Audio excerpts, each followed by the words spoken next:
Շատուր տարօրինացու մասին խոսելիս մենք պետք է նրան դիտարկենք նաև եկեղեցաշինության եւ վանական տնտեսության վերականգնման ուղղությամբ մեծ աշխատանք կատարած մարդ իբրև եւ պատահական չէ, որ նրա վանահայրության շրջանում մենք տեսնում ենք, որ վանքը ստացել է մի շարք նվիրատվություններ, այգիներ, վարելահողեր, ձեռագիր մատյաններ, դրամ եւ այլն եւ այլն։ Եվ այս շրջանի մասին մեծ ողջավորությամբ է խոսում վանք այցելած եւ Տավուշի տարածաշրջանում բավական մեծ գործունեության աճքի ընկած մեր հեռուստադիտողին ավելի որպես պատմիչ հայտնի Կիրակոս Վարդապետ Գանձակեցին։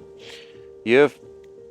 նա նշում է, որ Հաղարծնի վանքը այս շրջանում բուռն վերելք է ապրել, դրա մասին նաև հաստատում են այստեղ տեղ գտած վիմագիր արձանագրությունները, մասնավորապես 1194 թվականին այստեղ նոր եկեղեցի է կառուցվել Սուրբ Գրիգոր եկեղեցու պատին կից Սուրբ Կաթողիկե եկեղեցին, միևնույն ժամանակ Իվանես Զաքարյանի կողմից կառուցվել է Գավիթը Սուրբ Գրիգոր եկեղեցու եւ ստացվում է, որ բավական ընդարձակվել է վանքի տարածքը։